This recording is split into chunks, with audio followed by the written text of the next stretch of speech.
Hello दोस्तों, हमारे YouTube channel पर आपका एक बार फिर से स्वागत है। जैसे कि अपन ने सेल की एक क्लास पहले से देख रखी है। यदि आपने नहीं देखा तो डिस्क्रिप्शन में इसकी लिंक दे रखी है, वहां से देख लेना। आज अपन सेल का जो दूसरी क्लास है उसमें देखेंगे अपन टाइप ऑफ सेल, यानी कि कोशिका के प्रकार। तो आपने पढ़ रखा होगा कि कोशिका दो प्रकार की होती है, जिसमें आप एक प्रोकैरियोटिक पढ़ते हैं, दूसरी यूकैरियोटिक पढ़ते हैं। तो मैं आपको बताता हूँ कि जो ये कोशिका को दो भागों में बांटा गया है, वो आधार किस आधार पर बांटा गया है, तो वो है विकास में केंद्र के आधार पर। जो उसमें केंद्रक होता है ना, उसके आधार पर क्या है, कोशिकाओं को दो भागों में बांटा गया है। जिसमें अपन पहले देखते हैं क्या, प्रोकैरियोटिक कोशिका, प्रोकैरियोटिक सेल, और दूसरी देखते हैं तो क्या, यूकैरियोटिक कोशिका। यूकैरियोटिक कोशिका, ये दो टाइप है कोशिका के, जिनको अपन विकास और केंद्रक के आधार पर, इनका विकास का चरण क्या था और उनके अंदर जो केंद्रक है या अदर जो कोशिका है वो कैसे है, डेवलप है, आधे डेवलप है, कौन सा है, उसके अकॉर्डिंग अपन कोशिकाओं को दो भागों में बांटते हैं। एक तो होती है प्रोकैरियोटिक कोशिका और दूसरी होती है यूकैरियोटिक कोशिका। तो अपन देखते हैं एक एक को। तो पहले अपन बात करें आज प्रोकैरियोटिक कोशिका की, कि प्रोकैरियोटिक कोशिका है तो इसकी मीनिंग देखते हैं अपन कि प्रोकैरियोटिक कोशिका कैसे बना है, किन शब्दों से बना है, इसका मीन्स क्या है। तो मीनिंग देखते हैं इसकी, ठीक है। तो बात करें कि जो प्रोकैरियोटिक शब्द है वो दो शब्दों से मिलकर बना है, एक होता है प्रो और दूसरा होता है कैरियो। तो अपन उनको देखते हैं कि दो शब्दों से मिलकर बना है, पहला जिसमें है प्रो और दूसरा है कैरियोटिक, ठीक है। अब बात करें कि इसमें जो प्रो शब्द है इसका मीन्स क्या हुआ, तो प्रो का मीन्स होता है यहाँ पे ओल्ड टाइप, यानी कि पुराना, या फिर इसको बोल सकते हैं प्रीमिटिव, यानी कि प्राचीन। और दूसरा दे रखा है कैरियोटिक। जो कैरियोटिक शब्द है ना, ये यानी कि इसका मीन्स होता है कैरियो, इसका मीन्स क्या होता है, कैरियो, जिसको अपन बोलते हैं न्यूक्लियस, ठीक है। तो अपने पास दो शब्द है, यानी कि जो प्रो है उसका मीन्स आ रहा है ओल्ड या प्रीमिटिव, और इसका आ रहा है क्या, न्यूक्लियस। तो अपन बात करेंगे इसका जो मीनिंग है वो क्या होगी, इसका अर्थ क्या होगा। तो अपन देख सकते हैं ओल्ड टाइप, या अपन बोल सकते हैं प्रीमिटिव टाइप का न्यूक्लियस, यानी कि वे कोशिका है जिनके अंदर न्यूक्लियस है ना वो पुराने टाइप का, ओल्ड टाइप का या प्रीमिटिव टाइप का पाया जाता है, उनको बोलते हैं प्रोकैरियोटिक कोशिका।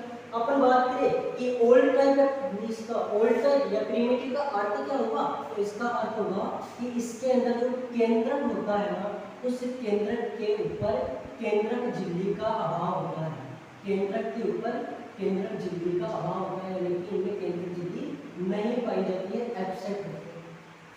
प्रोकैरियोटिक कोशिका वह कोशिका होती है जिनके अंदर केंद्रक के ऊपर केंद्रक झिल्ली नहीं पाई जाती है, और इसी कारण से प्रोकैरियोटिक कोशिका को हिंदी में असीम केंद्रिकी बोलते हैं। इसका हिंदी नाम है असीम केंद्रिकी। असीम यानी कि एन नहीं, सी यानी सीमा या झिल्ली, केंद्रिक यानी केंद्रक के ऊपर, इसके अंदर केंद्रक के ऊपर झिल्ली नहीं पाई जाती, यानी कि केंद्रक झिल्ली इसमें एब्सेंट होती है। ये होता है प्रोकैरियोटिक सेल की यूनिट। अपन बात करें प्रोकैरियोटिक सेल के बारे में आगे कि इसमें और क्या होता है। अपन जैसे कि प्रोकैरियोटिक सेल के अंदर एक तो क्या नहीं होगी, केंद्रक झिल्ली नहीं होगी, ठीक है। साथ में अपन बात करें इसके अंदर जो कोशिकाएं होते हैं, जो कि अपने यूकैरियोटिक कोशिका के अंदर जो कोशिकाएं होते हैं उनका भी अभाव नहीं होगा, और ये एक कोशिका के जो प्रोकैरियोटिक कोशिका यूकैरियोटिक कोशिका में सेम पाया जाता है, उसका नाम क्या है, राइबोसोम। आपने राइबोसोम का नाम सुना होगा। वो ऐसा ही कोशिका है, एकमात्र ऐसा कोशिका है जो प्रोकैरियोटिक कोशिका में पाया जा रहा है और इसमें यूकैरियोटिक कोशिका के अंदर भी पाया जा रहा है। इसके बाद में हम बात करें इसके एग्जाम्पल्स की, कि प्रोकैरियोटिक कोशिका के उदाहरण क्या क्या है, जिसमें एक तो आता है आपका माइटोप्लाज्म। ये एग्जाम्पल्स आप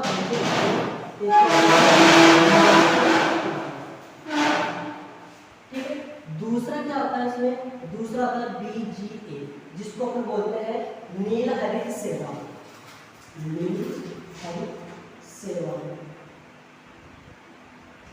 ठीक है।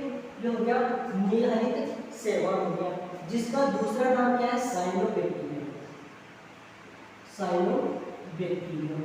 ठीक है,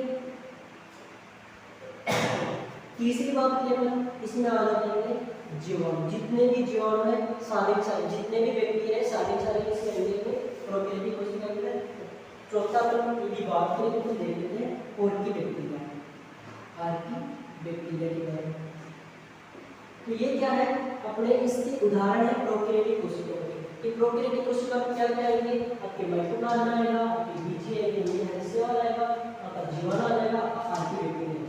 तो आपने जो आर्य वही लेते हैं, उनकी पंचजगत प्रणाली का नाम सुना होगा, जिसको 5 जगत दे रखे हैं, मोनेरा, प्रोटिस्टा, फंजाई, प्लांटी और एनीमिया। आपने ये नाम सुना होगा। तो उसमें आपने पढ़ा होगा कि जो मोनेरा जगत है, जो उनका मोनेरा जगत है, उसमें क्या है, जितने भी प्रोकैरियोटिक जीव है ना, सारों को मोनेरा के अंदर रखा गया है।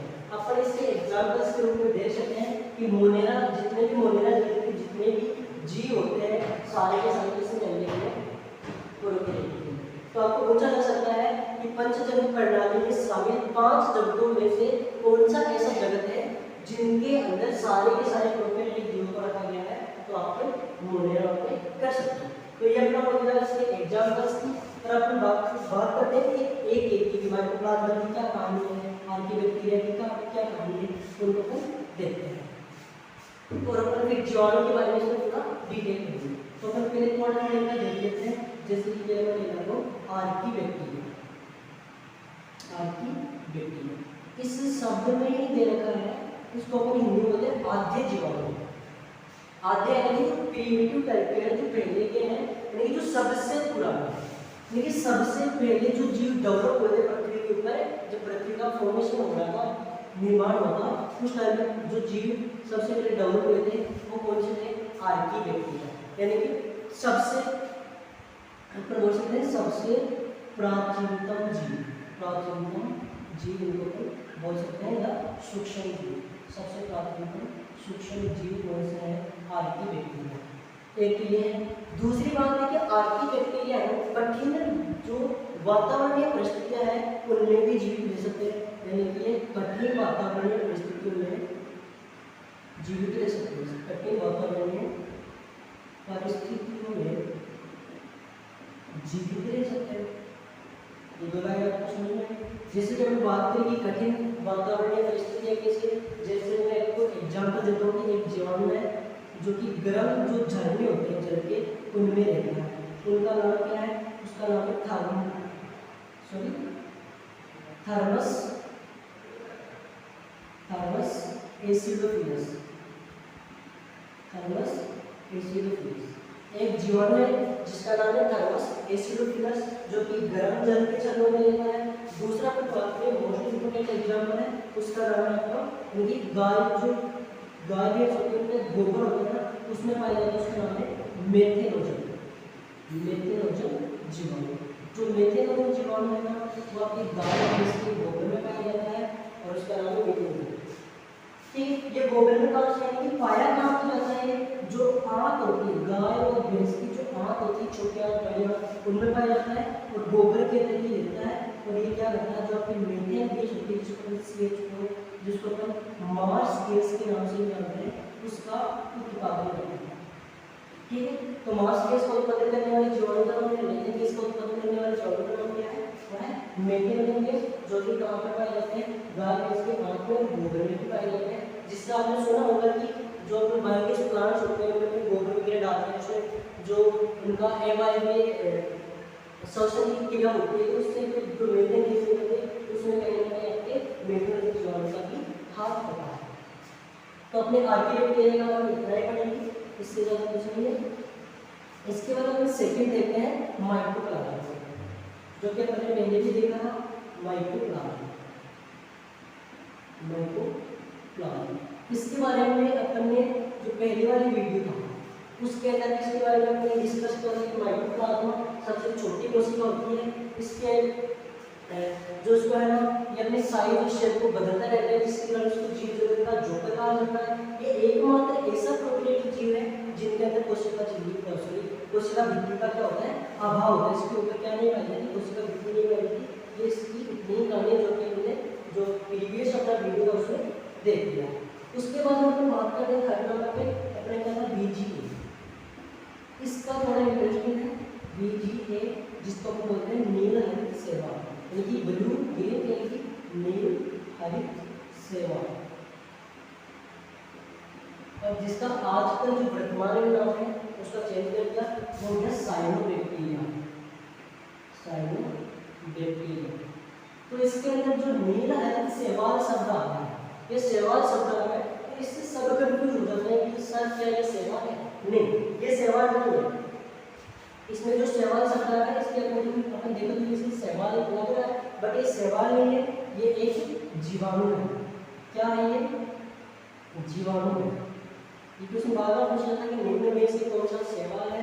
फर्स्ट ऑप्शन आपको नील हरित सेवाल का मिलता है और आप इसी को टिक कर देते हैं, जबकि ये गलत है क्योंकि ये सेवाल नहीं है, जीवाणु है। तो इसकी कहानी थोड़ी मैं आपको बता दूं कि जब इसकी डिस्कवरी हुई थी उस टाइम पर क्या हुआ था कि ये फोटोसिंथेसिस करता है, इसके अंदर क्रोमेटोफोर नाम की स्ट्रक्चर पाई जाती है जिससे फोटोसिंथेसिस करता है। तो फोटोसिंथेसिस का कैरेक्टर है ना, तो प्लांट्स के अंदर से एनर्जीज का होता है, जैसे रूट स्टेम में यानी डिवाइड होती है, तो फिर ये फोटोसिंथेसिस है। यानी इनके अंदर जो कैरेक्टर्स थे, जो लक्षण थे, यानी कि वो सारे एक सेवाल के जैसे थे। बट जब इसमें डिस्कवरी हुई आपको पता चला कि इसके अंदर जो एक सेल है ना, जो नील हरित सेवाल की कोशिका है ना, वो कैसी होती है? वो होती है प्रोकैरियोटिक टाइप की। प्रोकैरियोटिक टाइप की। तो प्रोकैरियोटिक कोशिकाओं के अंदर कभी भी सेवाल को शामिल नहीं किया जाता क्योंकि सेवाल एक यूकेरियोटिक कोशिका है, इसलिए इसको फिर जीवाणु के अंदर रख दिया और इसका नाम फिर चेंज करके क्या कर दिया? साइनोबैक्टीरिया। ये इसकी कहानी है। आपने सुना होगा कि बीजीए का यूज किसमें करते हैं? धान के खेत में भी करते हैं। जो अपना धान का खेत होता है, राइस का फील्ड होता है, उसमें नाइट्रोजन स्थिरीकरण को बढ़ावा देने के लिए क्या करते हैं कि नाइट्रोजन की पूर्ति को आपूर्ति इसलिए क्या करते हैं उसमें धान के खेत में अपन नील हरित सेवाल का भी यूज करते हैं। यह यहाँ नील हरित सेवाल की है। तो अपन कब पढ़ेंगे पूरा क्या जो प्रोटीन की कोशिका का मेन स्ट्रक्चर है वही जीवाणु के बारे में, क्योंकि जितने भी जीवाणु हैं सारे किसमें होते हैं? इसमें। तो अपन देखेंगे जीवाणु के बारे में, ठीक है। तो सबसे पहले मैं आपको इसकी संरचना के बारे में बताऊंगा कि जीवाणु की जो संरचना है वो कैसी होती है, और उसी संरचना के अकॉर्डिंग फिर मैं एक एक पॉइंट उसमें आपको डिस्क्राइब करके बता दूंगा, एक्सप्लेन कर दूंगा कि उसमें ये होता है। तो बात करें कि सबसे पहले जो जीवाणु है ना वो होता है त्रिस्तरीय, यानी कि इसके ऊपर 3 आवरण पाए जाते हैं। तो अपने बना देते हैं फर्स्ट आवरण, ये इसका सेकंड आवरण और ये इसका थर्ड आवरण, ठीक। यानी कि जो जीवाणु कोशिका है प्रोकैरियोटिक कोशिका वाली, उसके जो शरीर है वो त्रिस्तरीय होते हैं, यानी कि 3 आवरण पाया जाता है। जो सबसे बाहर वाला आवरण होता है उसको अपन बोल देते हैं क्या? कैप्सूल। कैप्सूल या ग्लाइकोकेलिक्स। ये नाम बहुत बार पूछा जाता है कि कैप्सूल किससे बना होता है? ग्लाइकोकेलिक्स। तो अपन ग्लाइकोकेलिक्स, ग्लाइकोकेलिक्स, ठीक है। ये ग्लाइकोकेलिक्स से बनाता है। इसके बाद हम बात करें कि जो इसका सबसे बाहर वाला आवरण है जिसको अपन कैप्सूल बोलते हैं या आउटर मेम्ब्रेन बोलते हैं, उससे नीचे होता है क्या? कोशिका की भित्ति, यानी कि सेल वॉल। इसके नीचे होती है सेल वॉल, यानी कि कोशिका भित्ति पाई जाती है। ये कोशिका भित्ति किससे बनी होती है? ये कुछ बार बार पूछा जाता है, इसको अपन आगे भी देखेंगे। कोशिका भित्ति यानी कि सेल वॉल। तो मैं इसको थोड़ा सा ये नहीं बता दूँ आगे क्या इतना ज़्यादा कुछ इसका है नहीं कि पूछा जाता है कि जीवाणु की कोशिका भित्ति किससे बनी होती है? आपको 3 नाम याद रखना है। एक तो पेप्टिडोग्लाइकेन,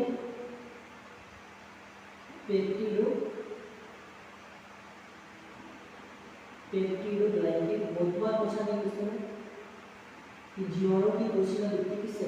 लेकिन जीवाणु एक ऐसा है जिससे लगभग इसमें अपने जेड हो जैसे आईसीआर हो जैसे अपने बीसी नर्सिंग का प्रश्न सब में ऐसा पूछा जाता है, क्योंकि इसके हर एक जगह से क्वेश्चन होते हैं। तो इसमें मैं बता दूं कि इसकी जो कोशिका भित्ति को पेप्टिडोग्लाइकेन ये नाम का नहीं आया कि एग्जाम में हमें पेप्टिडोग्लाइकेन नहीं है, तो क्या आएगा? ल्यूकोपेप्टाइड आएगा। ल्यूकोपेप्टाइड आएगा। यदि आपके पास एग्जाम में ल्यूकोपेप्टाइड भी नाम नहीं आया तो आपको म्यूलिन नाम देगा। क्या नाम देगा? म्यूलिन। तो ये कोशिका भित्ति के बारे में होगी। जीवाणु के अंदर जो कोशिका भित्ति है ना किससे बनी होती है? ल्यूकोपेप्टाइड, पेप्टिडोग्लाइकेन और म्यूरिन से बनी होती है। इसके बाद बात करें कि जो कोशिका भित्ति के अंदर की साइड वाली जो लेयर है ना, उसको बोलते हैं कोशिका झिल्ली। कोशिका झिल्ली, जो कोशिका झिल्ली होती है ना, ये कोशिका झिल्ली इसमें भी प्रोटीन प्लस लिपिड से ही बनी होती है। और अपने यूकेरियोटिक कोशिकाओं के अंदर भी प्रोटीन प्लस लिपिड से ही बनी होती है। क्वेश्चन बन जाता है कि ऐसी कौन सी संरचना है जो प्रोकैरियोटिक कोशिका और यूकेरियोटिक कोशिका दोनों में ही सेम पाई जाती है? तो अपन उसका आंसर क्या करेंगे? कोशिका झिल्ली, क्योंकि कोशिका झिल्ली प्रोकैरियोटिक कोशिका के अंदर भी प्रोटीन प्लस लिपिड से बनी होती है और यूकेरियोटिक कोशिका के अंदर भी प्रोटीन और लिपिड से ही बनी होती है। तो ये हमने इसके आवरण को देख लिया कि इसके ऊपर 3 प्रकार के आवरण थे। पहला कैप्सूल था जिसको अपन ग्लाइकोकेलेट कहते हैं, दूसरा कोशिका भित्ति था जो इससे बनी होती है, और तीसरा अपनी कोशिका झिल्ली था। अब इसके आउटर साइड में क्या होते हैं कि कुछ बड़े हेयर लाइक स्ट्रक्चर पाए जाते हैं जीवाणु में। जीवाणु में कुछ बड़े हेयर लाइक स्ट्रक्चर पाए जाते हैं जिनको अपन पिलाई बोल देते हैं, ठीक है। इसी के साथ में कुछ छोटे स्ट्रक्चर भी पाए जाते हैं जिनको अपन फिब्री बोल देते हैं। तो अपन देखें कि ये दोनों क्या होते हैं, पिलाई और फिब्री क्या होते हैं। तो इनका भी मैं बता देता हूँ कि पिलाई का एक है कि जो बिग या लॉन्ग हेयर लाइक जो स्ट्रक्चर होती है जीवाणु के आउटर साइड में बॉडी के ऊपर, उनको अपन पिलाई बोल देते हैं। और जो पिलाई का काम है, जब जीवाणु सेक्सुअल रिप्रोडक्शन करते हैं, लैंगिक जनन करते हैं, यानी ये क्या करते हैं? लैंगिक जनन में सहायता करते हैं। लैंगिक जनन में सहायता कैसे करते हैं कि जब कोई दो जीवाणु है लैंगिक जनन करेंगे तो आपस में मेट करने के लिए, दो जीवाणु को चिपकाने के लिए जो काम करते हैं, उनका नाम क्या है? उनका नाम है पिलाई, यानी कि लैंगिक जनन में सहायता करती है। और जीवाणु में जो लैंगिक जनन होती है उनको क्या बोलते हैं? सहयुग्मन विधि, यानी कि जिस विधि से होता है उसको सहयुग्मन विधि बोलते हैं। तो ये भी आपको पूछा जा सकता है कि जीवाणु में लैंगिक जनन की विधि क्या है? सहयुग्मन विधि है। और जीवाणु में लैंगिक जनन करने के लिए कौन सी संरचना हेल्प करती है? तो आपको पिलाई नोट करना है। इसके बाद बात करें कि छोटी हेयर लाइक स्ट्रक्चर पाई जाती है जिनको फिब्री बोल देते हैं। ये क्या काम करती है?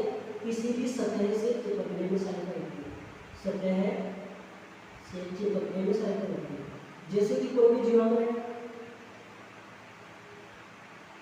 जैसे कि कोई जीवाणु है, उसको किसी सतह पे चिपकना है, किसी की बॉडी से चिपकना है, किसी की दीवार से चिपकना है, कहीं पर भी उसको अटैच होना है ना, तो उसमें हेल्प कौन करेगा? ये जो स्मॉल हेयर लाइक स्ट्रक्चर होते हैं जिसको अपन फिब्री बोलते हैं, वो इसमें हेल्प करेगी। तो जो पिलाई है वो लैंगिक जनन में सहायता करती है, जो फिब्री है वो किसी भी सतह से चिपकने में सहायता करती है।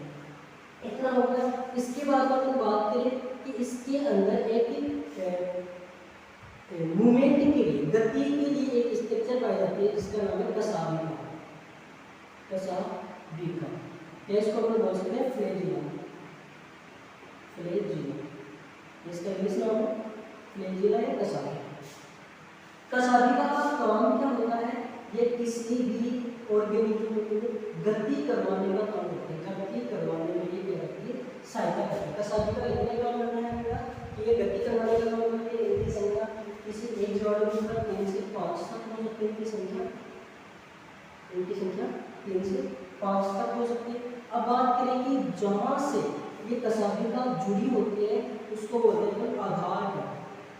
उसको क्या बोलते हैं? आधार कण बोलते हैं। तो पूछा जाता है कि जो ये आधार कण होता है ना, ये किससे बना होता है? तो आपको बताना है कि आधार कण होते जो सेंट्रियोल होता है, सेंट्रियोल, जिसको अपन बोलते हैं तारक केंद्र। ये तारक केंद्र से बना होता है आधार कण, इसका कसाभिका।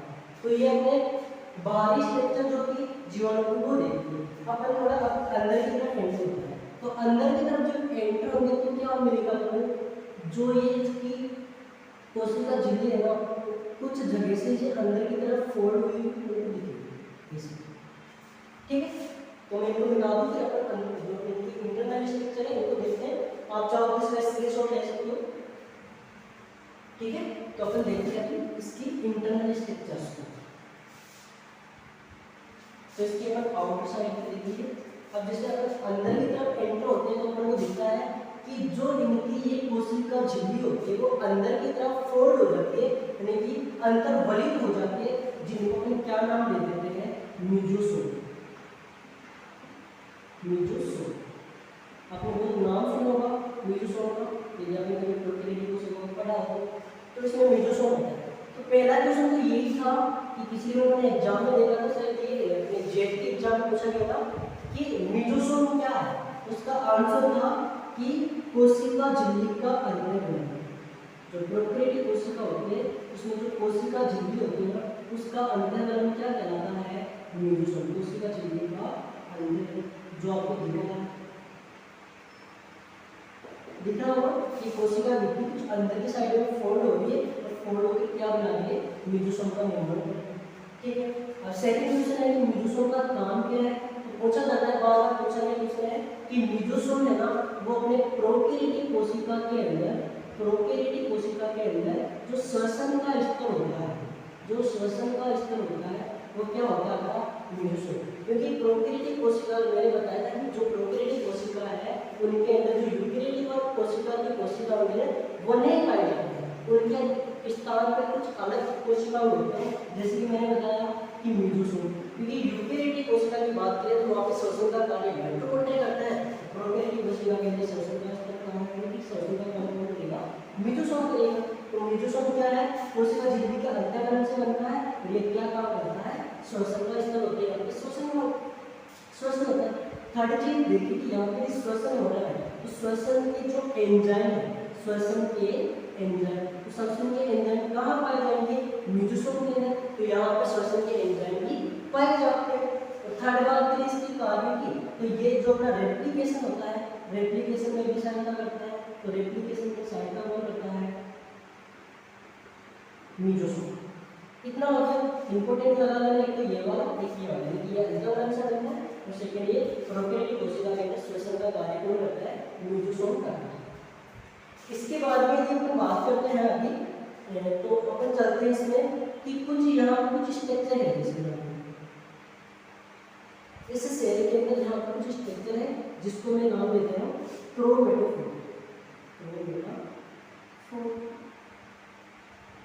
ठीक है, अभी क्रोमेटोफोर क्या करता है, तो क्रोमेटोफोर आपकी प्रोकैरियोटिक कोशिका के अंदर प्रकाश संश्लेषण का कार्य करता है। प्रकाश संश्लेषण का कार्य कौन करता है, प्रोकैरियोटिक कोशिका में प्रकाश संश्लेषण का कार्य करने वाली जो संरचना है उसका नाम है क्रोमेटोफोर। इसके बाद में बात करें, क्योंकि हमने पढ़ा है कि इसके अंदर जो न्यूक्लियर मेम्ब्रेन ऑप्शन होती है, लेकिन मैंने शो किया जब तीसरा क्वेश्चन होता है न्यूक्लियर मेम्ब्रेन होती है, इसका आनुवंशिक पदार्थ है। तो यदि इसके अंदर न्यूक्लियर मेम्ब्रेन नहीं होगी तो आनुवंशिक पदार्थ इसके साइटोप्लाज्म में कोशिका इसके अंदर जो भी पदार्थ हो रहा है उसको या तो कोशिका द्रव्य बोलते हैं, कोशिका द्रव्य। इसको अपन यहाँ पे प्रोकैरियोटिक कोशिका के केस में इसको अपन जीव द्रव्य भी बोल देते हैं, जीव द्रव्य बोलते हैं। तो इनका जो आनुवंशिक पदार्थ है, इसका क्या है, आनुवंशिक पदार्थ है। या आनुवंशिक पदार्थ कोशिका द्रव्य, यानी कि कोशिका द्रव्य बिखरा हुआ पड़ा रहता है, क्योंकि इसके चारों ओर नहीं होती, केंद्र की झिल्ली नहीं होती, झिल्ली नहीं होती तो सारा बात बिखरा हुआ आपके कोशिका द्रव्य जीव द्रव्य के लिए बिखर रहता है। इतना आपको समझ में आएगा। अब बात करें कि जो इसमें ये केंद्रक तो नहीं है, बट अपन को केंद्रक के समान ही आभास हो रहा है। केंद्रक के समान कुछ अपन को संरचना दिख रही है, इसमें अपन को देखने को लग रहा है कि कुछ केंद्रक की संरचना है। तो पूछा जाता है कि प्रोकैरियोटिक कोशिका के अंदर पाए जाने वाले केंद्रक समान संरचना को क्या कहा जाता है, तो ये है आपका न्यूक्लियोइड। न्यूक्लियोइड इसको अपन बोल सकते हैं दूसरा नाम प्रोकैरियोटिक। इसके दो नाम में मेनली पूछा जाता है आपको न्यूक्लियोइड समस्या कि प्रोकैरियोटिक कोशिका में पाए जाने वाले केंद्र समान संरचना को न्यूक्लियोइड कहते हैं। जैसे कि क्वेश्चन पूछा जाता है केंद्र समान है, केंद्र नहीं है, मेन तो क्या आनुवंशिक पदार्थ, तो ये भी पूछा जाता है कि प्रोकैरियोटिक कोशिका में पाए जाने वाले आनुवंशिक पदार्थ को क्या कहते हैं, न्यूक्लियोइड कह देते हैं। तो ये जो प्रोकैरियोटिक कोशिका में जो जीवाणु की स्ट्रक्चर थी वो हो गई है। इस इसके अंदर अगर बात करें राइबोसोम की बात करें तो राइबोसोम, तो इसमें 70S राइबोसोम पाए जाते हैं, 70S राइबोसोम पाए जाते हैं। जबकि अगर बात करें यूकेरियोटिक कोशिका में तो यूकेरियोटिक कोशिका में 80S पाया जाता है। और यदि उनकी धारी के अलावा माइटोकॉन्ड्रिया की भी बात करें तो उसमें 70S और 55S भी पाए जाते हैं। तो मेनली बात करें तो मेनली प्रोकैरियोटिक कोशिका में 70S होता है और यूकेरियोटिक कोशिका में मेनली 80S होता है राइबोसोम होता है। तो राइबोसोम की बात करें, अब बात करेंगे सर जो 70S है ये क्या है, एस क्या है, एस क्या है, ये श्वेत वर्ग इकाई है जो साइंटिस्ट ने दी थी। और ये जो एस है डिनोट करता है इसकी साइज को, यानी कि जो आपका राइबोसोम उसके आकार को ये दर्शाता है, इसका आकार कितना होगा। जैसे 70S है थोड़ा छोटे साइज होगा, 80S है थोड़ा उससे बड़े साइज होगा। अब जो ये राइबोसोम है इसकी भी दो यूनिट होती है, ये अलग अलग होती है। एक होती है इसमें 50S राइबोसोम, 50S व 30S। यानी कि आपको पूछा गया क्वेश्चन है कि 70S राइबोसोम की दो इकाई क्या है, तो 50 से एक 30 है। आपको इनको जोड़ना नहीं है 50 और 30, ये तो 80 हो रहे नहीं, आपको जोड़ना नहीं है, इसमें कोई योग का काम नहीं है, इसमें जोड़ने का कुछ नहीं है। बस इसकी जो इकाई दे रही है वह इस प्रकार से दे रही है कि इसमें ये इकाइयाँ, इनकी भी कुछ सभी यूनिट है जो अपन राइबोसोम की टॉपिक में आगे देखेंगे। तो ये अपना जीवाणु की जो संरचना और उसके जो अपने फंक्शन वगैरह जो था वो अपने देखते हैं। प्रोकैरियोटिक कोशिका लगभग पूरी होगी, थोड़ा सा जो बच रहा है वो मैं बता देता हूँ। इसमें जो वैसे अंतर में देखने का होता है मैं थोड़ा सा ये भी आपको क्लियर कर देता हूँ। अंतर तो अपन देखेंगे इसमें अपने कुछ बात करें जिसकी प्रोकैरियोटिक कोशिका के अंदर एक तो बात करें अपन इनमें हिस्टोन प्रोटीन नहीं पाई जाती, हिस्टोन प्रोटीन नहीं पाई जाती, लेकिन इसमें एब्सेंट होती है। जबकि ये यूकेरियोटिक कोशिका का है। अब आपको इसमें हिस्टोन प्रोटीन क्या है, हिस्टोन प्रोटीन का इतना ही समझो कि डीएनए को बांधने वाली जो प्रोटीन है उसका नाम है हिस्टोन प्रोटीन, जो कि इसमें नहीं पाई जाती। सेकंड बात करें इसमें विभाजन की कोशिका में किस प्रकार का विभाजन होता है, विभाजन 3 प्रकार के होते हैं, जिनमें से जो असूत्री विभाजन है, असूत्री विभाजन है वो किसमें होता है आपके प्रोकैरियोटिक कोशिका में। तो साथ में आपको हिस्ट्री भी याद रखना है, बार बार पूछा गया क्वेश्चन कि हिस्ट्री में कौन सा विभाजन होता है, कौन सा विभाजन होता है, तो आपको याद रखना है असूत्री, जिसको अपन बोलते हैं एमाइटोसिस, एमाइटोसिस ड्यूटी। ये माइटोसिस ड्यूटी किसमें होता है, इसमें होता है कि जो सारे के सारे जितने भी प्रोकैरियोटिक जीव हैं उनमें होता है। इसके बाद में अपने यदि देखें कि इनके अंदर जो कशाभिका होती है, कशाभिका की व्यवस्था क्या होती है, बहुत बार पूछा गया क्वेश्चन, इंपॉर्टेंट कर लेना जितना चाहो। कशाभिका की व्यवस्था क्या होती है, तो आपको याद रखना है 0+2 की व्यवस्था। कैसे 0+2 क्या है, ये प्रोटीन के मॉलिक्यूल होते हैं जो कि जो इनके परिधीय साइड में 0 संख्या के कुछ या फिर सेंटर के अंदर ये दो मॉलिक्यूल्स के प्रोटीन होते हैं, इसको बोलते हैं कशाभिका की व्यवस्था। ठीक है, ये अपने क्या था प्रोकैरियोटिक कोशिका में कुछ जो मेन डिफरेंस था। साथ में बात की कोशिका में, प्रोकैरियोटिक कोशिका में वे सारे कोशिका में एब्सेंट रहते हैं जो कि आपके यूकेरियोटिक में रहते हैं। साथ में एक अपवाद मान लो या उसको आप एक ऐसा कोशिका मान लो जो प्रोकैरियोटिक कोशिका यूकेरियोटिक कोशिका दोनों में ही पाया जाता है, तो वो कौन सा है आपका राइबोसोम। राइबोसोम एक ऐसा कोशिका है जो आपके प्रोकैरियोटिक कोशिका में मिलेगा और यूकेरियोटिक कोशिका में मिलेगा। तो ये था आज अपना प्रोकैरियोटिक कोशिका जो कि कंप्लीट हो गया है। अपन जो नेक्स्ट वीडियो लेके आएंगे उसमें पढ़ेंगे क्या यूकेरियोटिक कोशिका के बारे में, क्योंकि अब ये वीडियो लंबा हो जाएगा। तो आज के लिए इतना ही, करके मिलते हैं नेक्स्ट क्लास में। Thank you.